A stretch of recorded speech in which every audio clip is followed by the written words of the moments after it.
Halo, assalamualaikum para pojong CPNS sekalian. Jumpa lagi di channel Kelas Ilmu. Pada video kali ini kita akan membahas mengenai latihan soal-soal SKB khususnya untuk formasi pengawas pupuk dan pestisida ya. Namun bagi kamu yang baru menemukan video ini, jangan lupa untuk di-subscribe agar bisa mendapatkan info dan latihan soal terbaru dari Kelas Ilmu.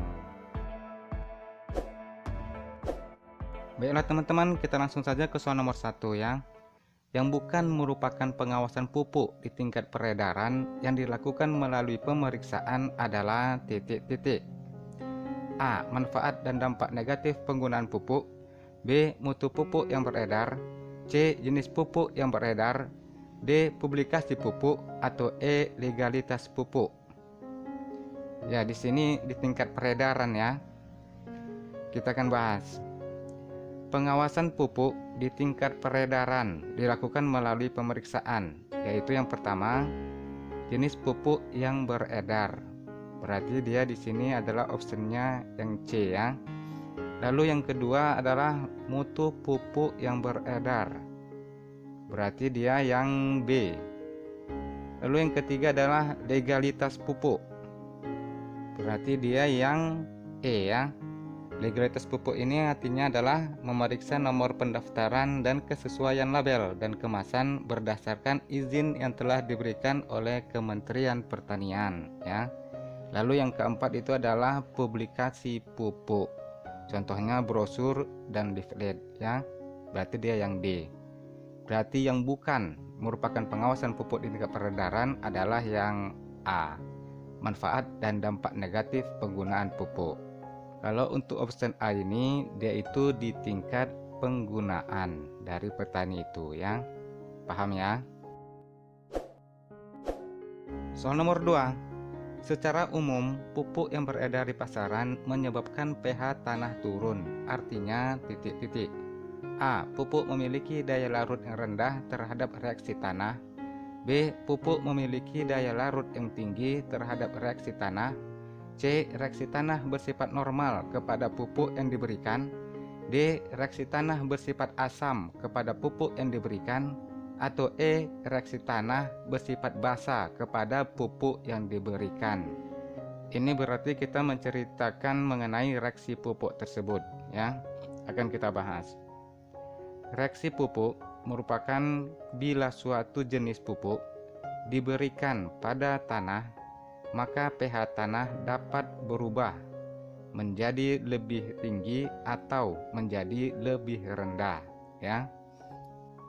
Bila jenis pupuk yang menyebabkan pH tanah naik, maka jenis pupuk tersebut bereaksi basa terhadap tanah ya.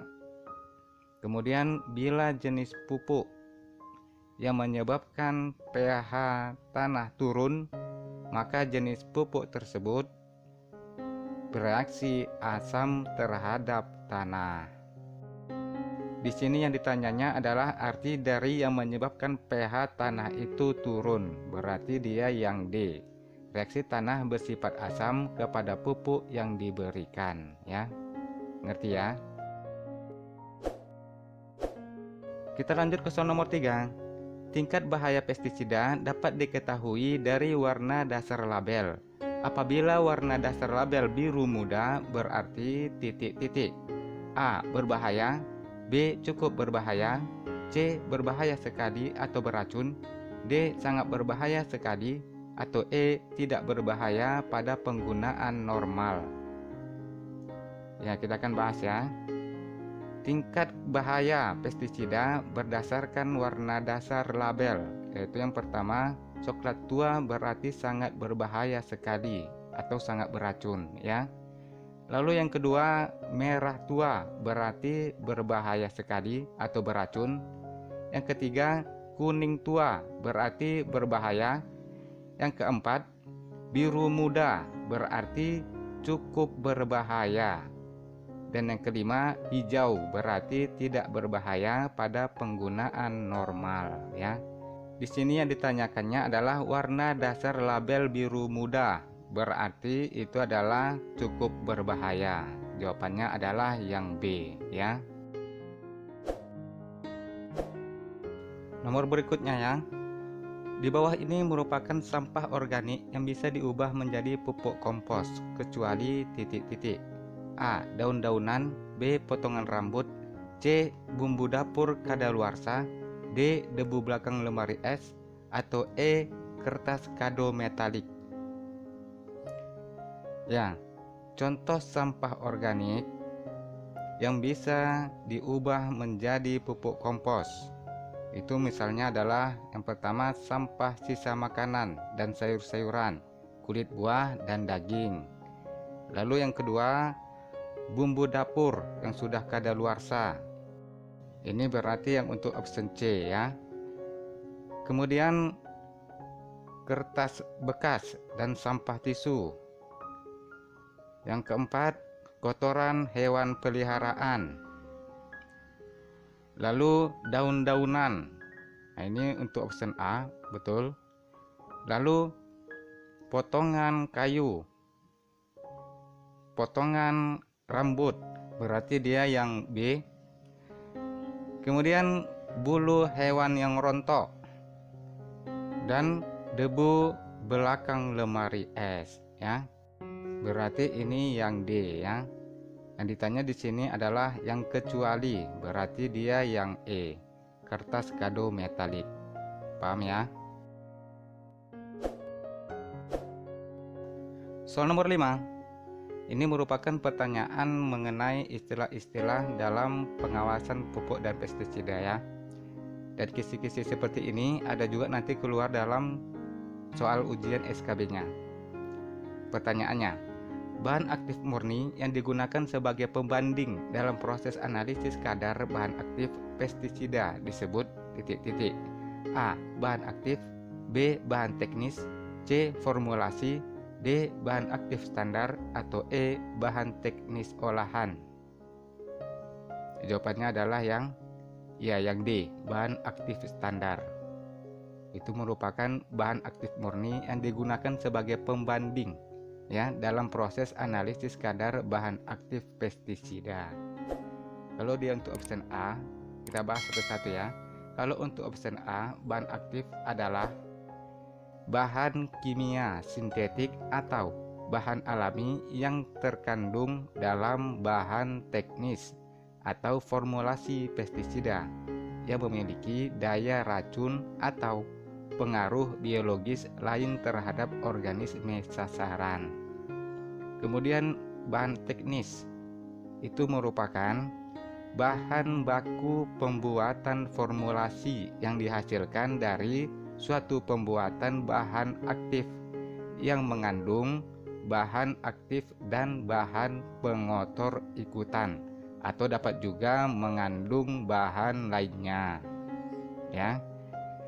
Lalu formulasi adalah campuran bahan aktif dengan bahan tambahan dengan kadar dan bentuk tertentu yang mempunyai daya kerja sebagai pestisida sesuai dengan tujuan yang direncanakan ya. Lalu untuk option E-nya bahan teknis olahan itu merupakan bahan yang dihasilkan dari proses pengolahan bahan teknis asal dengan tujuan tertentu seperti keamanan, stabilitas, atau keperluan tertentu dalam proses pembuatan formulasi, pewadahan, pengangkutan, dan penyimpanan ya. Kalau ini mau dicatat boleh, nanti dihafal-hafal mana tahu keluar ya. Kita lanjut ke soal nomor 6. Pupuk organik cair merupakan salah satu jenis pupuk yang banyak beredar di pasaran. Yang bukan merupakan manfaat pupuk organik cair adalah titik-titik. A. Merangsang pertumbuhan cabang produksi. B. Mengurangi gugurnya daun, bakal buah, dan bunga. C. Tidak berbau menyengat, praktis dan mudah diaplikasikan. D. Pembentukan bunga dan bakal buah akan meningkat. Atau E. Meningkatkan daya tahan tanaman terhadap kekeringan. Ya, kita akan bahas ya. Pupuk organik cair mempunyai beberapa manfaat, antara lain itu yang pertama adalah meningkatkan pembentukan bunga dan bakal buah. Berarti di sini yang D ya, pembentukan bunga dan bakal buah akan meningkat. Lalu yang kedua, mengurangi gugurnya daun, bunga dan bakal buah. Berarti yang B. Ya, yang B. Yang ketiga, merangsang pertumbuhan cabang produksi. Yang ini yang A. Yang keempat, dapat mendorong dan meningkatkan pembentukan klorofil daun dan pembentukan bintil akar pada tanaman Leguminosae. Lalu yang kelima, dapat meningkatkan vigor tanaman sehingga tanaman menjadi kokoh dan kuat, meningkatkan daya tahan tanaman terhadap kekeringan, cekaman cuaca, dan serangan patogen penyebab penyakit. Ya, berarti ini yang E, meningkatkan daya tahan tanaman terhadap kekeringan. Di sini yang ditanyakan adalah yang bukan merupakan manfaat pupuk organik cair adalah yang C ya. Kalau untuk option C ini tidak berbau menyengat, praktis dan mudah diaplikasikan, itu merupakan manfaat dari pupuk anorganik. Paham ya? Lanjut terus nomor 7. Pupuk ditaburkan di antara larikan tanaman dan kemudian ditutup kembali dengan tanah. Cara pemupukan pada tanaman tersebut disebut titik-titik. A. Broadcasting, B. Ring placement, C. Spot placement, D. Plousol placement, atau E.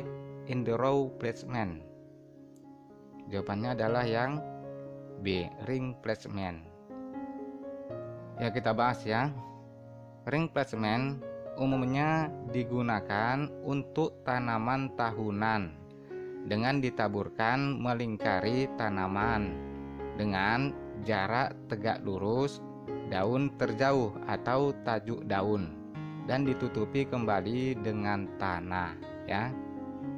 Hanya sekedar untuk tambahan pengetahuan, cara ini dilakukan apabila jarak tanaman tidak rapat, kesuburan tanah rendah, dan perkembangan akar tanaman yang sedikit.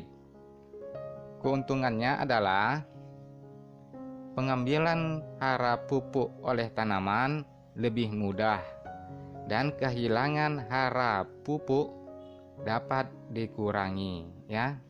Jadi cara pemupukannya itu disebut ring placement ya. Paham ya? Kita lanjut ke nomor 8. Klasifikasi pupuk berdasarkan cara penggunaannya dibedakan atas titik-titik. A. Pupuk alam dan pupuk buatan, B. Pupuk daun dan pupuk akar, C. Pupuk organik dan pupuk anorganik, D. Pupuk padat dan pupuk cair, atau E. Pupuk makro dan pupuk mikro. Ya, kita akan bahas ya. Klasifikasi pupuk berdasarkan cara penggunaannya itu antara lain yang pertama pupuk daun. Kita bahas sedikit ya. Pupuk daun itu merupakan pupuk yang cara pemupukannya dilarutkan dalam air dan disemprotkan pada permukaan daun. Lalu yang kedua, pupuk akar atau pupuk tanah. Itu merupakan pupuk yang diberikan ke dalam tanah di sekitar akar agar diserap oleh akar tanaman ya. Jadi di sini jawabannya adalah yang B, pupuk daun dan pupuk akar ya. Kalau untuk option A, pupuk alam dan pupuk buatan itu merupakan klasifikasi pupuk berdasarkan asalnya. Lalu untuk option C, pupuk organik dan pupuk anorganik, itu dia klasifikasi pupuk berdasarkan senyawanya. Lalu untuk option D, pupuk padat dan pupuk cair, itu klasifikasi pupuk berdasarkan fasanya. Kalau untuk option E, pupuk makro dan pupuk mikro itu klasifikasi pupuknya berdasarkan macam hara tanamannya, ya. Paham ya? Nomor berikutnya, nomor 9. Saat yang ideal untuk melakukan penyemprotan pestisida adalah dengan kecepatan angin 3,2 sampai 6,5 km per jam yang ditandai dengan titik-titik. A. Asap tegak lurus. B. Asap sedikit membelok. C. Daun dan ranting bergerak. D. Daun bergerak-gerak ke satu arah. Atau E. Daun bergerak-gerak tidak teratur. Ya, ini merupakan tabel antara kesesuaian untuk melakukan penyemprotan dengan kecepatan angin, ya. Tadi diketahui di soal kecepatan anginnya itu 3,2 sampai 6,5 km per jam. Kita cari. Berarti dia yang ini, ya. Itu merupakan saat yang ideal untuk melakukan penyemprotan pestisida. Kesesuaiannya ini yang betul, saat yang ideal untuk melakukan penyemprotan. Yang ditanya itu ditandai dengan, berarti tanda alaminya itu daun bergerak-gerak tidak teratur. Jawabannya di sini adalah yang E, daun bergerak-gerak tidak teratur. Ya, paham ya? Kalau untuk kecepatan angin yang lainnya disesuaikan untuk melakukan penyemprotan, itu nanti bisa dibaca-baca lalu kemudian dihafal, ya, mana tahu keluar, ya. Kita lanjut ke nomor 10, nomor terakhir. Jenis pestisida yang umum digunakan di Indonesia adalah golongan organoklorin dan dikelompokkan menjadi 3. Salah satunya adalah siklodin. Yang termasuk contoh dari kelompok siklodin ini adalah titik-titik. A. Aldrin dan endosulfan. B. DDT dan metosiklor. C. HCB dan lindan.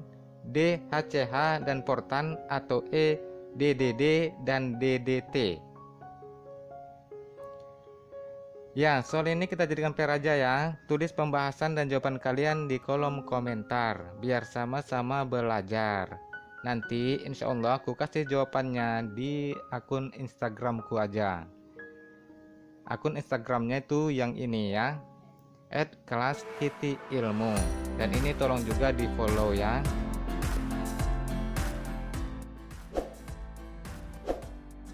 Oke teman-teman, sekianlah dulu video pembahasan latihan soal-soal SKB untuk formasi pengawas pupuk dan pestisida pada kali ini. Dan tonton juga video-video kami yang sebelumnya ya. Di situ juga ada video-video latihan soal SKB untuk formasi pengawas pupuk dan pestisida ya. Meski bagi orang lain impian kalian adalah sampah, kalian harus tetap membesarkan impian itu dengan pupuk kerja keras dan siraman doa. Akhir kata, terima kasih sudah menyaksikan dan semoga bermanfaat. Nanti insya Allah kita akan berjumpa lagi pada video-video pembahasan lainnya. Assalamualaikum warahmatullahi wabarakatuh dan sampai jumpa. Bye.